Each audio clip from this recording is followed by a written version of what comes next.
Cabinet కాసేపట్లో Telangana cabinet భేటీ కానుంది. ప్రధానంగా రైతు భరోసా అమలుపై చర్చ జరగనుంది. సంక్రాంతి నుంచి రైతు భరోసాను అమలు చేయాలన్న ఆలోచనలో ప్రభుత్వం ఉంది. ఇప్పటికే మంత్రివర్గ ఉపసంఘం దీనికి సంబంధించిన విధి విధానాలపై కసరత్తు చేసింది. పంట వేసిన ప్రతి రైతుకు రైతు భరోసా పథకాన్ని అమలు చేయాలని మంత్రివర్గ ఉపసంఘం సమావేశంలో నిర్ణయించారు. ఇందుకోసం రైతుల నుంచి మళ్లీ దరఖాస్తులు స్వీకరించాలని కూడా మంత్రివర్గ ఉపసంఘం అభిప్రాయపడింది.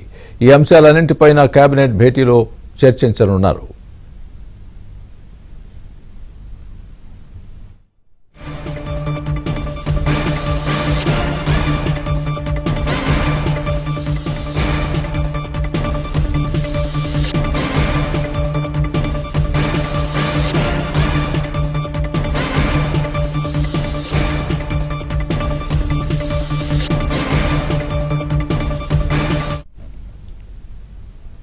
మరో ప్రధాన అంశమైన రేషన్ కార్డుల జారీపైన కేబినెట్ చర్చించనుంది. ఇప్పటికే రేషన్ కార్డుల కోసం ప్రభుత్వం దరఖాస్తుల్ని ఆహ్వానించింది. వీటిని ఎప్పటి నుంచి జారీ చేయాలనే అంశంపై సమావేశంలో నిర్ణయం తీసుకోవచ్చని తెలుస్తోంది.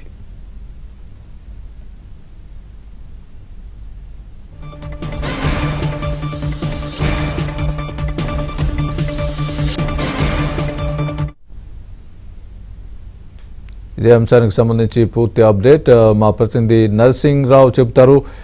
నర్సింగ్, చెప్పండి, తెలంగాణ కేబినెట్ భేటీకి సంబంధించి పూర్తి అప్డేట్ చెప్పండి. కొద్దిసేపట్లోనే కేబినెట్ సమావేశం ప్రారంభమవుతుంది. ఇప్పటికే మంత్రులంతా కూడా సచివాలయానికి చేరుకున్నారు. ముఖ్యమంత్రి రేవంత్ రెడ్డి అధ్యక్షతన ఈ సమావేశం ప్రారంభమవుతుంది. సో ఈ రోజు సమావేశంలో పలు కీలకమైనటువంటి నిర్ణయాలు తీసుకునేటువంటి అవకాశం అయితే ఉంది. ప్రధానంగా ఈరోజు సమావేశంలో రైతు భరోసా పైన ఒక కీలక నిర్ణయాన్ని రైతులకు తీసుకొని రైతులకు ఒక శుభవార్తనైతే రేవంత్ రెడ్డి సర్కారు చెప్పబోతుంది.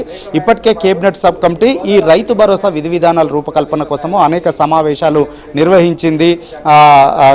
రైతుల నుంచి అభిప్రాయాలు సేకరించింది. రైతు వేదికల ద్వారా సమావేశాలు పెట్టి వారి నుంచి కూడా ఫీడ్బ్యాక్ తీసుకున్న తర్వాత రైతు భరోసా ఎవరికి ఇవ్వాలనేటువంటి దానిపైన విధి విధానాలు అయితే దాదాపుగా ఫైనల్ చేసింది. అందులో భాగంగా ఇప్పటికే ఎవరైతే సాగు చేస్తున్నారో రైతు సాగు చేసేటువంటి ప్రతి ఎకరానికి కూడా రైతు భరోసా ఇవ్వాలనేటువంటి ఆలోచనతో ప్రతిపాదనలు సిద్ధం చేసింది. ఏదైతే కండిషన్స్ పెట్టాలి, లేదంటే నిబంధన పెట్టాలి, కొంత భూమి వరకే పరిమితులు పెట్టాలనేటువంటి చర్చ విస్తృతంగా జరిగినప్పటికీ ఏ విధమైనటువంటి కండిషన్స్ లేకుండా ప్రతి ఎకరాకు కూడా సాగు చేసేటువంటి ప్రతి ఎకరాకు కూడా రైతు భరోసా ఇవ్వాలి అని చెప్పి ప్రతిపాదనని సబ్ కమిటీ సిద్ధం చేసింది. అంతేకాకుండా కొండలు గుట్టలు వెంచర్లు చేసినటువంటి వాటికి నాలా కన్వర్షన్ పెట్టుకున్నటువంటి మాత్రము ఏ విధంగా అసలే ఇవ్వకూడదు అనేటువంటి ఒక ప్రతిపాదనని సిద్ధం చేసింది. దాంతో పాటుగా ఇప్పుడు ఎవరైతే రైతులు సాగు చేస్తున్నారో ఆ సాగు చేసేటువంటి రైతులంతా కూడా ఏ సర్వే నెంబర్లో ఎంత భూమిని సాగు చేస్తున్నారు, ఎంత భూమికి రైతు భరోసా ఇవ్వాలి అనేటువంటి దానికోసము దరఖాస్తు పెట్టుకోవాలి అగ్రికల్చర్ డిపార్ట్మెంట్కు. అందుకోసము రేపటి నుంచి రాష్ట్ర వ్యాప్తంగా డ్రైవ్ నిర్వహించాలి అని చెప్పి కూడా ప్రతిపాదనని ఈ కేబినెట్ సబ్ కమిటీ సిద్ధం చేసింది. సో ఈ కేబినెట్ సబ్ కమిటీ సిద్ధం చేసినటువంటి ఈ ప్రతిపాదనలపైన ఈ రోజు కేబినెట్లో చర్చించి కీలకమైనటువంటి నిర్ణయాన్ని తీసుకోబోతుంది.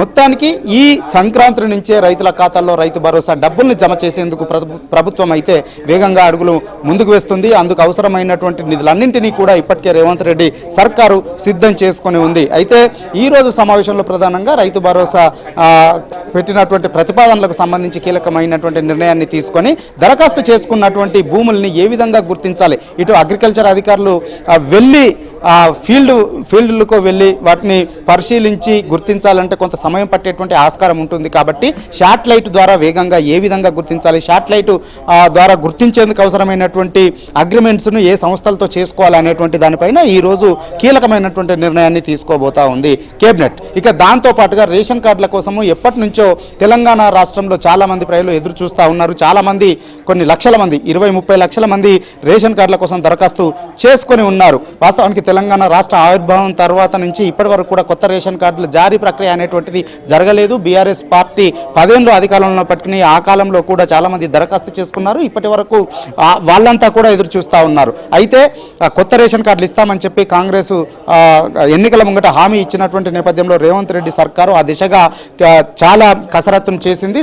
వాళ్ళందరికీ కూడా త్వరలోనే కొత్త రేషన్ కార్డుల జారీ ప్రక్రియ కోసం ముందుకు వెళ్తా ఉంది. అయితే దీనికి ఆదాయ పరిమితి ఎంత పెట్టాలి అనేటువంటి దానిపైన ఈ రోజు ఈరోజు ఆ క్యాబినెట్లో చర్చించి సో ఎప్పటి నుంచి రేషన్ కార్డుల జారీ చేయాలి అనేటువంటి దానిపైన కూడా కీలక నిర్ణయం తీసుకునేటువంటి అవకాశం ఉంది. వాస్తవానికి రేవంత్ రెడ్డి సర్కార్ వచ్చిన తర్వాత ఆ ప్రజాపాలన దరఖాస్తుల స్వీకరణ చేశారు. అందులో భాగంగా ఈ రేషన్ కార్డుల కోసం కూడా దరఖాస్తులు చేసుకున్నారు. వాళ్ళంతా కూడా ఎదురు చూస్తూ ఉన్నారు. సో ఈ క్యాబినెట్ సమావేశం తర్వాత వాళ్ళకు కూడా ఒక శుభవార్తను చెప్పేటువంటి అవకాశం అయితే స్పష్టంగా కనిపిస్తూ ఉంది. దాంతో పాటుగా ఈ ఇందిరమ్మ ఇండ్ల కోసం కూడా ఇప్పటికే రాష్ట్ర వ్యాప్తంగా దరఖాస్తులు తీసుకున్నారు.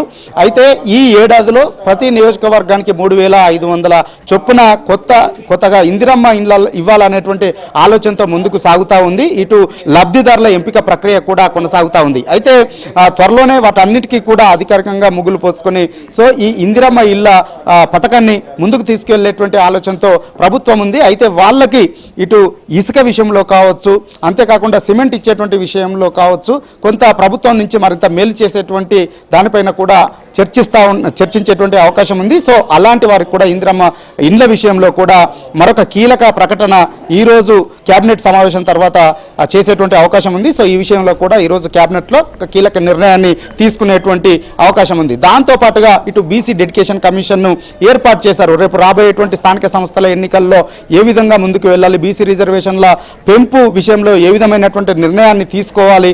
సో బీసీ డెడికేషన్ కమిషన్ ఇప్పటి వరకు బీసీ డెడికేషన్ కమిషన్కి వచ్చినటువంటి ఫీడ్బ్యాక్ ఏంటి, వీటన్నింటిపైన కూడా చర్చించి ఈ స్థానిక సంస్థల రిజర్వేషన్లకు సంబంధించినటువంటి అంశంలో కూడా ఒక నిర్ణయాన్ని ఈ రోజు కేబినెట్ సమావేశంలో తీసుకునేటువంటి అవకాశం ఉన్నట్లుగా మనకు స్పష్టంగా తెలుస్తా ఉంది. ఇవే కాకుండా ఇంకా దాదాపుగా మొత్తంగా ఒక 22 అంశాలను ఈ రోజు కేబినెట్లో ఎజెండాగా పెట్టుకున్నారు.